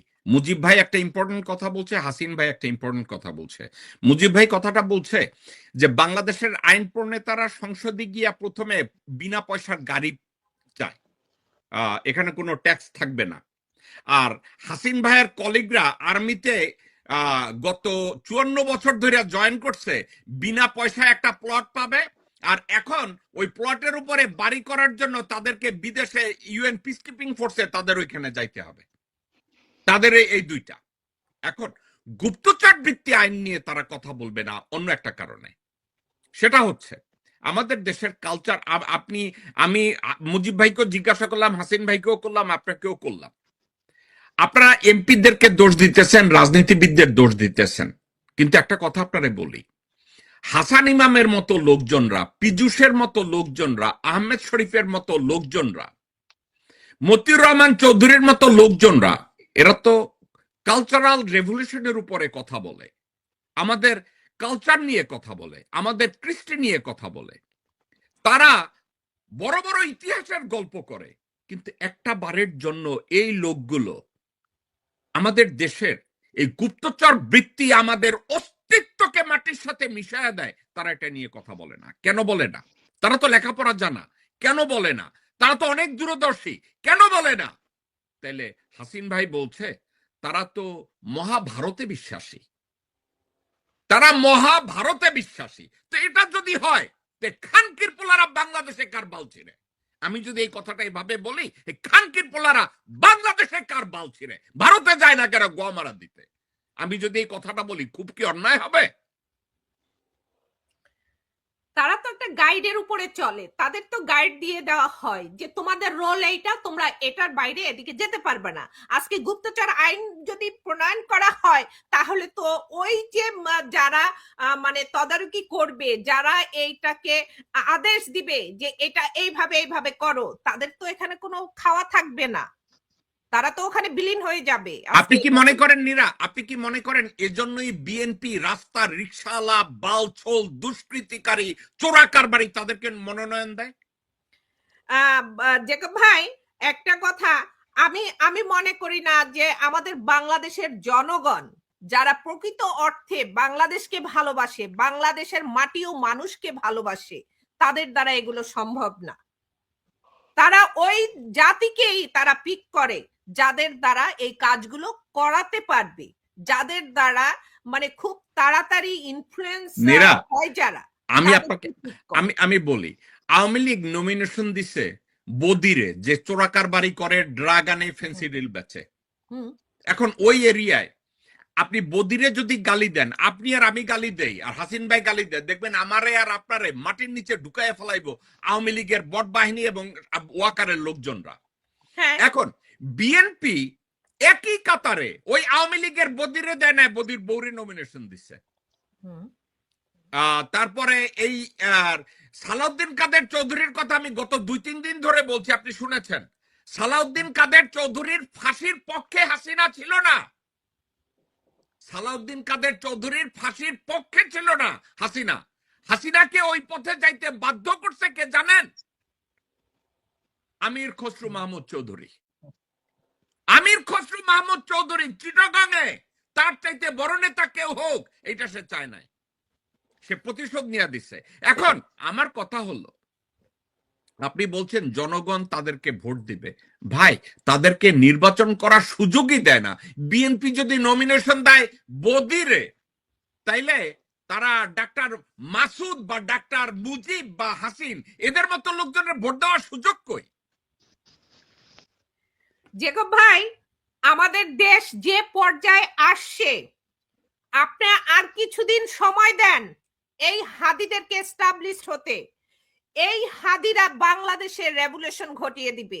আজকে যেটা দরকার আমাদের দেশে, আর যেভাবে আমাদের দেশ চলছে, আমাদের দেশে যদি কোনো মাফিয়া সরকার আসে, মাফিয়া সরকার দরকার আমাদের দেশের জন্য। তাইলে এই যে ছ্যাপচোর, এদের তো চোরও বলবো না, এই ছ্যাপচোররা এমনিতেই ঝরে পড়বে, কারণ মাফিয়াদের ধর্ম আছে, কিন্তু আমাদের দেশের এই ছ্যাপচোরদের কোনো ধর্ম নাই। যেহেতু তাদের ধর্ম নাই, এদের কর্মটাও ঠিক ওইভাবে হয়।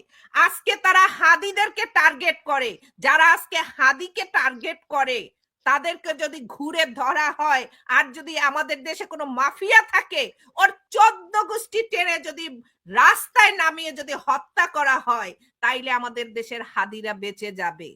আজকে আমাদের দেশের হাদিদেরকে টার্গেট করে, যদি মাফিয়া কেউ গিয়ে দাঁড়ায়, তাইলে এই হাদিদেরকে টার্গেট করবে না। হাদিদের নীতি আছে, হাদিরা ন্যায়ের উপর চলে, যেটা মাফিয়াদের মধ্যে বিন্দু হলেও কাজ করে। কিন্তু এই রাজনীতি নামের কলঙ্ক এই রাজনীতিবিদদের মধ্যে সেটা কাজ করে না। তাদের ভিতরে শুধু কাজ করে মানি মেকিং। তারা মনে করে ওই জায়গা গেলে মানি মেক করতে পারবে। তারা না কাজ করে দেশের জন্য, না করে দেশের মানুষের জন্য, শুধু নিজেদের স্বার্থ দেখে। তারা তাদের নিজেদেরকে তৈরি করার জন্য শুধু পার্লামেন্টে যায়। তারা দেশের জন্য যায় না, দেশের জনগণের জন্য তারা যায় না। মুজিব ভাই, আমাদের শেষ মাথায় আমরা আপনার কাছ থেকে আমরা কনক্লুশন শুনবো আজকের আলোচনার। আমি কনক্লুশন দেওয়ার আগে একটা কোশ্চেন আপনার কাছে আনতে চাই। জি হাসিন ভাই কথাটা আনছে, যে হঠাৎ করে জিনিসটা মনে পড়লো, উনি বিএলএফ এর কথা বলছেন। বিএলএফ এর যে লোকগুলো, ওরাই আসলে রয়্যাল এজেন্ট হিসেবে সারা দেশে কাজ করে। আমি একটা কোশ্চেন করতে চাই আপনার কাছে, আমি পড়ি নাই, আপনি পড়ছেন কিনা জানি না, হাসিম ভাই পড়ছেন কিনা জানি না। বাংলাদেশের জন্মের পর থেকে বাংলাদেশের স্বাধীনতা যুদ্ধ নিয়ে যতগুলো বই লেখা হচ্ছে, কোনো জায়গায় এই কোশ্চেনটা আমি পাই নাই যে কেন বিএলএফ তৈরি হয়েছে এবং কেন বিএলএফ টা বাংলাদেশের যে মুক্তিযুদ্ধ অংশগ্রহণ করে নাই, এবং তারা under the command of Indira Gandhi এবং জেনারেল ওবানের আন্ডারে ছিল। তারা তারা এত বড় একটা সংগঠিত বাহিনী যারা বাংলাদেশি, তারা কেন ওদের আন্ডারে ছিল, কেন তারা জেনারেল ওসমানের আন্ডারে ছিল না, এবং তারা কেন কোনো জায়গায় স্বাধীনতা যুদ্ধে পার্টিসিপেট করে নাই, আর আজকে তারা তাদেরকে বলে মুক্তিযোদ্ধা। আমার প্রশ্ন এখানে এক, যে এই কোশ্চেনটা কেন একটা বাংলাদেশে এত বড় বড় লার্নার আছে, ইউনিভার্সিটি থেকে শুরু করে নানা জায়গায় বসে আছে, তারা বিরাট বিরাট বই লেখে, তাই এই কোশ্চেনটা কেন করলো না এত বছরে? যে ইন্দিরা গান্ধীকে পারমিশন কে দিচ্ছে যে আমাদের আমাদের ছেলেদেরকে নিয়ে একটা একটা বাহিনী তৈরি করবে, যেটা ইন্দিরা গান্ধীর প্রতি ইয়ে থাকবে, কমান্ডে থাকবে, নট যেখানে বাংলাদেশের লোকজন, সাধারণ লোকজন, মুক্তিযোদ্ধারা আহ, আহ, আহ, যে আপনার যুদ্ধ করতেছে, জনযুদ্ধ করতেছে, গেরিলা যুদ্ধ করতেছে দেশকে স্বাধীন করার জন্য, সেখানে মুজিব ভাই কমান্ড অফ, আপনার, ওকে হ্যাঁ বলেন প্লিজ। হ্যাঁ, under the command of Indira Gandhi and general ওমান।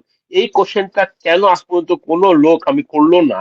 এই স্বাধীনতা যুদ্ধের বই যারা লিখছে তাদের মধ্যে এই কথাটা আসে নাই কেন, আমি এটা আজও বুঝি না। তবে আপনি বুঝতে চেষ্টা করেন যে আমাদের মাইন্ডটা কোথায়।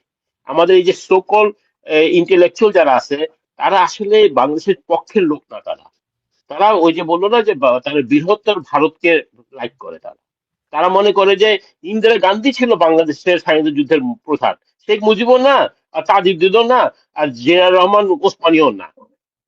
তারা যে একটা একটা মার্সেনারি বাহিনী তৈরি করলো এই সময়, যে মার্সেনারি বাহিনী দিয়ে আলটিমেটলি রক্ষী বাহিনী তৈরি করলো, এই জিনিসগুলোর যে এখনো যে আমরা এটা যে ওদের যে এই আওয়ামী বাহিনীর যে ফ্যাসিজমটা, এটা যে ওই বীজ ওইখানে রোপণ করে দিয়েছে, এইটা কেউ অ্যানালাইসিস করে না। আমি একটা লোক পেলাম না বাংলাদেশের এই সত্য জিনিসগুলো কিনে কোশ্চেন করার জন্য, এবং এই জিনিসগুলো করতে না পারে, যেই যে চেতনা বিক্রি করে করে বড় তাদের সংসার চালায়, কিন্তু আসল কথাতে যায় না, কোশ্চেন করতে পারে না, সেই দেশের ইন্টেলেকচুয়াল কাছে সেই দেশের লোকের কি আশা করতে পারে? আমি একটা ঘটনা আপনাকে বলি।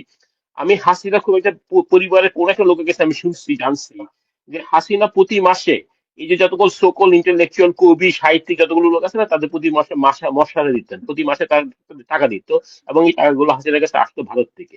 এটা হাসিনা একটা ফ্যামিলির লোক আমাকে বলছে। এই হলো আমাদের দেশের সকল ইন্টেলেকচুয়াল। আজকে দেখেন এই এই ইন্টেলেকচুয়াল কই? আপনি যে হাজি মারা গেছে, দেশে এত কিছু হয়েছে, তাদের কোনো চেহারা দেখেন আপনি? না, দেখেন না। কিন্তু তারা একটা কুত্তা মারা গেলে, আওয়ামী লীগের একটা কুত্তা মারা গেলে রাস্তায়, তারা নাইমা পড়বে। তারা ভারতের একটা এজেন্ট মারা গেলে তারা নাইমা পড়বে রাস্তার মধ্যে। তো এই লোকগুলোকে যখন পর্যন্ত আমরা ঝাড়ু দিয়ে পিটে রাস্তা থেকে না সরাতে পারবো, এগুলো বাংলাদেশকে ক্লিন করার সময় আসছে এখন। আমি আপনার এখানে একবার কথা বলছিলাম যে আমরা যারা গ্রামে বড় হিসেবে, হাসিন ভাই জানবেন, কিছুদিন পর পর আশ্রয় দিয়ে আগাছা সরাতে হয়। বাংলাদেশের সময় আসছে এই আশ্রয় দিয়ে বাংলাদেশের যে আগাছাগুলো যা দুদিন ধরে জমছে, এগুলোকে সরাই দেওয়া, এগুলোকে উঠে ফেলা।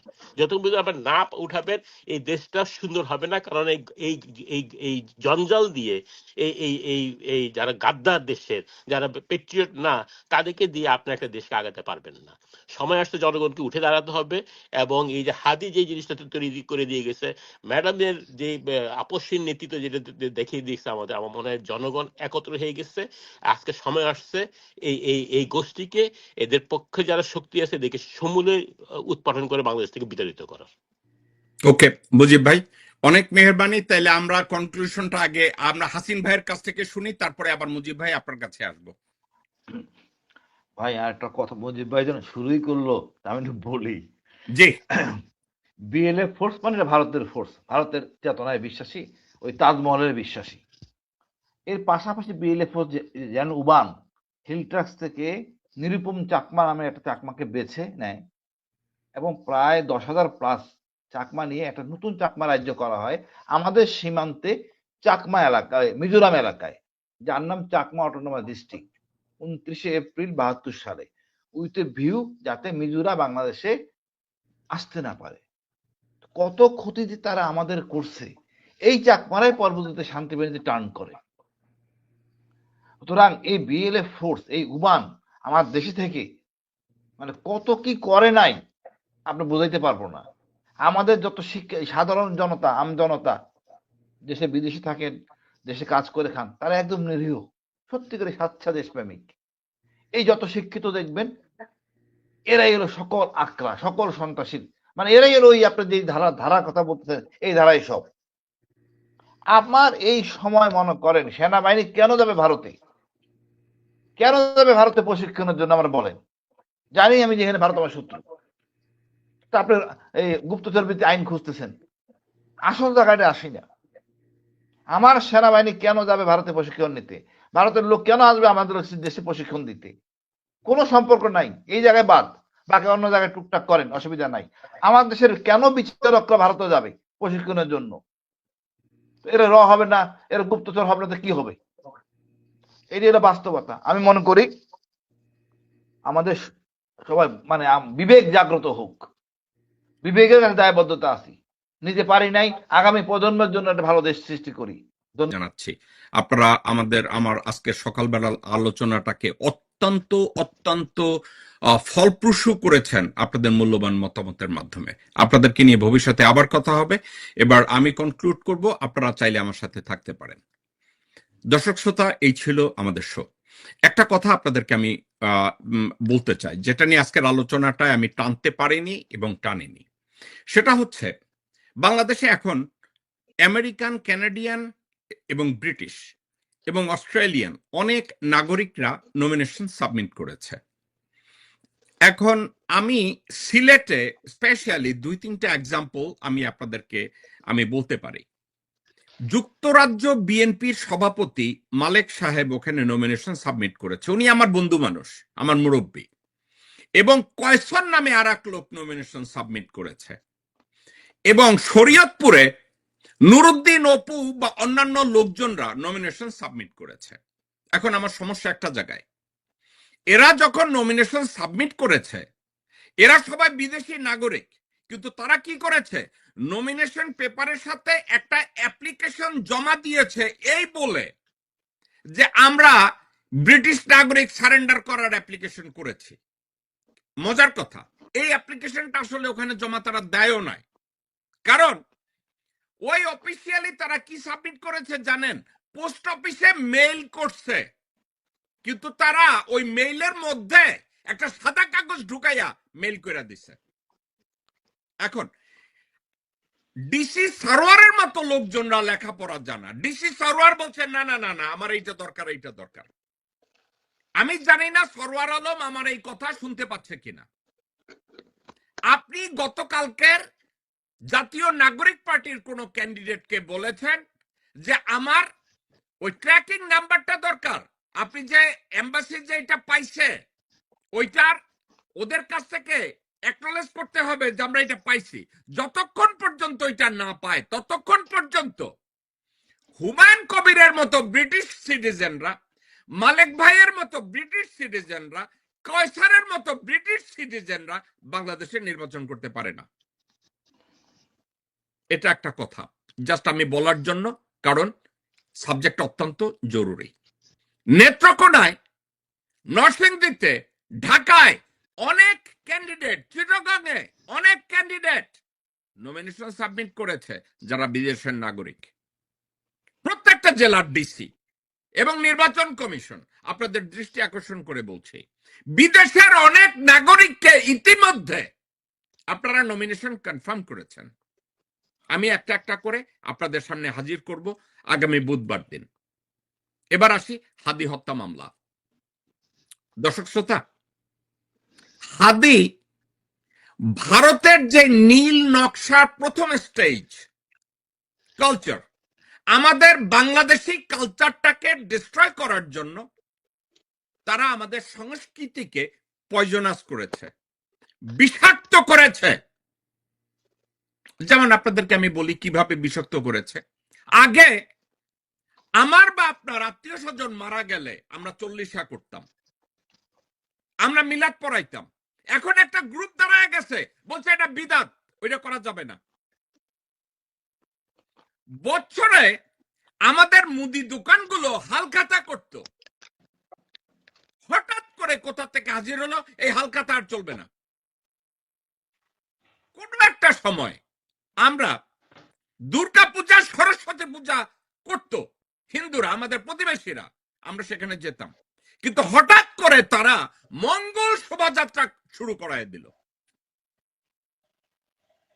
তাহলে পরিস্থিতিটা কি দাঁড়াইলো? আমাদের কালচারটাকে কিভাবে ধ্বংস করতে হয় এই কাজটা তারা শুরু করেছে। তো কালচারালি যখন এই কাজটা শুরু করেছে, তখন একটা জিনিস ঘটেছে। সেটা কি? ইন্ডিয়ান তাবেদাররা টের পেয়েছে বাংলাদেশে যদি ভারতীয় কালচারকে এস্টাবলিশ করা না যায়, ভারতীয় সিনেমাকে যদি পপুলার করা না যায়, ভারতীয় সিনেমার গান যদি জনপ্রিয়তা না পায়, তাহলে তো রাজনীতিকে আমরা পয়জনাস করতে পারবো না। তো তারা কি করলো? আমাদের সিনেমাকে ধ্বংস করলো, আমাদের নাটককে ধ্বংস করলো, আমাদের দুর্গাপূজা ধ্বংস করলো, সরস্বতী ধ্বংস করলো। ধ্বংস করে কি ঢুকাইলো? মঙ্গল শোভাযাত্রা। আমাদের আব্দুল আলিমরা হারায়া গেছে, আমাদের আব্দুল আলিমরা হারায়া গেছে। আইনা ঢুকাইছে হোসেন ফকির বাউল সঙ্গীত, যেখানে আল্লাহকে না। আমাদের লিটারেসিকে কেমনে হারাইয়া দিছে জানেন? ঢাকা ইউনিভার্সিটির টিচার হইলি কয় আল্লাহ নাই, কিন্তু আমাদের দেশে সঠিক আইনের প্রয়োগ হবে এটা নিয়ে তারা কেউ কথা বলবে না। আপনারা বলছেন, গোরখতক আব্বাস আমার ভাই হাদিকে বলছে তুই ওয়ার্ড কমিশনারের ইলেকশন করছো। গোরখতক আব্বাস সাউয়ার পোলা, তুই করিস না আইএ পাস, মানুষ পাঠাইয়া 71 আর 73 তুই এই বিএ পাস সার্টিফিকেটটা কোন রকম জোগাড় করছিস। হাদি লিটারেট লেভেলে যেখানে পড়ছে, শুয়োরের বাচ্চা তোর মতো গোরখদক 10 বার জন্মাইলেও তো ওখানে যাবি না। এখন হাদি হত্যার বিচারের জন্য যদি এখন সত্যিকার অর্থে সত্যিকার ইনভেস্টিগেশন হয়, তাহলে এর বেনিফিশিয়ারি কারা জানেন? ভারতীয় কালচার। এর বেনিফিশিয়ারি কারা জানেন? ভারতীয় রাষ্ট্র। এর বেনিফিশিয়ারি কারা জানেন? ভারতীয় তল্পি বাহকরা। সেক্ষেত্রে হাদির বিচার কি করে হতে দেয়া যায়? হাদির বিচার তো হতে দেয়া যাবে না, কারণ হাদির বিচার যদি হয়, সেনাপ্রধানকে অ্যারেস্ট করতে হবে, বিডিআর হত্যার বিচার করতে হবে, জেনারেল ওয়াকারকে গ্রেফতার করতে হবে, শাপলা চত্বরে হেফাজত হত্যার বিচার করতে হবে। ওয়াকার অ্যারেস্ট হবে, আজিজ অ্যারেস্ট হবে, অনেক তুলপি বাহকরা অ্যারেস্ট হবে। তো হাদি হত্যার বিচার যাতে না হয়, এই জন্য ওয়াকার, ডিজিএফআই, এনএসআই, এএসইউ, র এরা সার্বিকভাবে চেষ্টা করছে যাতে বিচারটা না হয়। সত্যিকার অর্থে আজকের ডক্টর মুজিবের একটা কথাকে সম্মান না করে আর পারি না। ইউনুস স্যার, আপনি যদি টোটাল বিষয়টাকে হ্যান্ডেল করতে না পারেন, ছেড়ে চলে যান। আপনি মুজিব ভাইয়ের মতো লোক, ডক্টর মাসুদের মতো লোক, নীরা, হাসিন এবং আমরা সবাই মিলে ডক্টর খলিলকে সমর্থন দিয়ে আমরা কথা বলেছি। কিন্তু ডক্টর খলিলের ব্যাকগ্রাউন্ড কি আপনি চেক করেছেন? আপনি জানতেন না যে আসাদুজ্জামান খান কামালের ভাই খলিল? আপনি জানতেন না যে আর্মির সাথে আপনার সম্পর্ক যতটা না খারাপ, তার চেয়ে আরো বেশি খারাপ বানাইছে এই খলিল? আপনারা কি চিন্তা করেন না? ইউনুস স্যার, আপনাকে আমরা চাই, আপনার যোগ্যতাকে আমরা সম্মান করি, আপনার প্যাট্রিয়টিজমকে আমরা সেলিউট করি, কিন্তু হাদি হত্যার বিচারে এবং বিভিন্ন কয়েকটা ব্যর্থতায়, কর্নেল হাসিন আজকের বলছে 229 জন আর্মি অফিসারের ফাইল আপনার টেবিলে, হয়তো ফাইলটা ঠিক মতো আপনার সামনে প্রেজেন্টও করা হয় নাই। জুলাই বিপ্লবে যারা মারা গেছে তাদের পরিবারের জন্য আপনি তাদেরকে ভাতা দেওয়ার কথা, আপনি বলছেন আপনি ভাতার একটা সাইন করে দিয়েছেন, 3 মাস 4 মাস 6 মাস হয়ে গেছে, তারা কেউ ভাতাও পায় নাই, চিকিৎসার খরচও তারা পায় নাই। আপনি কাগজ সাইন করে দিচ্ছেন, এখন আপনি বলবেন আমি তো সাইন করে দিছি, এক্সিকিউট হয় না, আমি কি করব? আপনি কি খোঁজ খবর নিছেন? আপনার ওখানে এক মাগিরে বসায় রাখছেন, সেইখানে বসে দেখে না যে আপনার কোনটা ফলো আপ করা উচিত?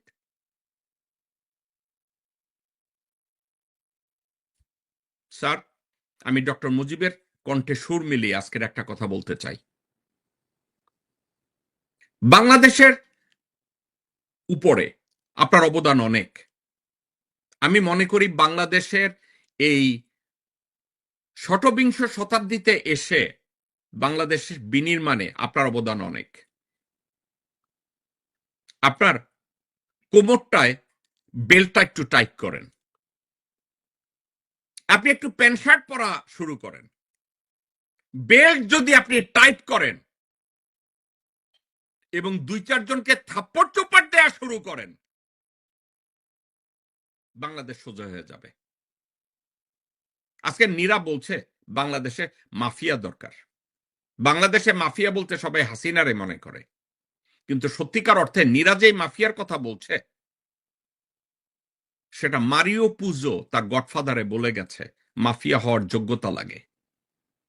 কারণ একজন নীতিবান মানুষ ছাড়া মাফিয়া ফ্যামিলি লিড দিতে পারে না।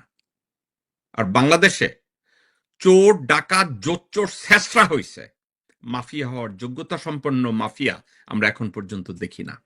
কারণ মাফিয়ার মূল মন্ত্রের প্রথম কথা আপনার নীতিবোধ থাকতে হবে, ওই নীতিবোধের অভাব। সর্বশেষ আমি বলতে চাই, গুপ্তচর বৃত্তি নিরোধ আইনে বাংলাদেশে এটা কেন হবে না? হবে না একটা কারণে, গুপ্তচর বৃত্তিতে জড়িত কর্নেল হাসিন আজকের অত্যন্ত কটাক্ষ করে শিক্ষিত জনগোষ্ঠীর চোখে একটা খোঁচা মেরেছে। কি বলেছে? নিরীহ জনসাধারণ ভালো মানুষ, এরা ভালো জনগণ, কিন্তু শিক্ষিত জনগোষ্ঠীর মধ্যে এই প্যাচ শুরু, দুর্নীতি শুরু, বদমাইশি শুরু, হারামজাদামিপনা শুরু। লেখাপড়া করার অর্থ কি হারামজাদামিপনাকে মার্কেটিং করা, বাজারজাত করা? আপনারা তাই করছেন। লানত আপনাদের উপরে। দর্শক শ্রোতা, আজকের আমার not for profit organization we are the people এবং আমার business organization legal network international, আমরা হাদি, শহীদ হাদি এবং শহীদ খালেদা জিয়া তাদের রুহের মাগফিরাত কামনার জন্য আমরা আজকের দোয়া করব। আমরা আজকের একটা অনেক বড় অনুষ্ঠানের আয়োজন করেছি নিউ ইয়র্কে। এই অনুষ্ঠানে আমরা শহীদ হাদি এবং আমার দৃষ্টিতে বেগম খালেদা জিয়াও শহীদ, তার মৃত্যু স্বাভাবিক মৃত্যু না, সুতরাং আমিও তাকে বলবো তাকে সে শহীদ, তাদের জন্য আমরা দোয়া করব। আমার জন্য দোয়া করবেন আপনারা, বাংলাদেশের জন্য দোয়া করবেন এবং হাদির বিচারের দাবিতে শাহবাগে যেতে আপনারা কেউ ভুল করবেন না। যা পারেন আর না পারেন ওখানে গিয়ে সমর্থন জ্ঞাপন করুন। আর আরো একটা কথা, হাদির চরিত্রে কালিমা লেপনের জন্য শুধু ওই নীলানা কিলা ইসরাফিল সহ যত বেশ্যা আছে তাদের সাউয়া মাউয়া ছাইরা ফেলান, ছিঁড়া ফেলান, ফাইরা ফেলান। দর্শক আলোচনা শুনেছেন, শুনে বুঝতে পেরেছেন শরীফ ওসমান হাদি হত্যাকাণ্ড কিভাবে হয়েছে, কেন হয়েছে। শরীফ ওসমান হাদি না বাংলাদেশের যে সংস্কৃতি, সেই সংস্কৃতি ভারত ডুবিয়ে দিতে চায়। শরীফ ওসমান হাদি ভারতীয় আগ্রাসন বিরোধী একজন হুমকি ছিল, আর তাকে সরিয়ে দেওয়া হয়েছে। এটা সাধারণ শুধু ফয়সাল করিম মাসুদের দ্বারা সম্ভব হয়নি, এটা বড় ধরনের এজেন্ডা নিয়ে এটা সম্পন্ন করা হয়েছে। এজন্য বিচার বিলম্ব হচ্ছে, এজন্য সরকার বিচার করতে চাচ্ছে না। সরকার স্পষ্ট কোনো তথ্য দিচ্ছে না, ফয়সাল কোথায় আছে, কিভাবে কি করছে, কিভাবে সে ভিডিও বার্তা দিচ্ছে। একটা আসামি যে খুন করে পালিয়ে গিয়েছে, সে আবার ভিডিও বার্তা দিচ্ছে এবং সে হাদিকে আবার চরিত্র হনন করার চেষ্টা করছে। এটা কতটুকু দুঃখজনক একজন আমরা দেশপ্রেমিক বাংলাদেশি হিসাবে। আমরা প্রশাসনের কাছে অনুরোধ করব অতি দ্রুত ফয়সাল করিমের অবস্থা নিশ্চিত করে তাকে গ্রেফতারের চেষ্টা করুন। আর না হয় যে ঘোষণা দেওয়া হয়েছে আগামী 7 তারিখ থেকে ডক্টর ইউনূস সরকারের পতনের আন্দোলন ডাক দেওয়া হয়েছে ইনকিলাব মঞ্চ থেকে, সেটাই হবে বাংলাদেশের মানুষের এজেন্ডা।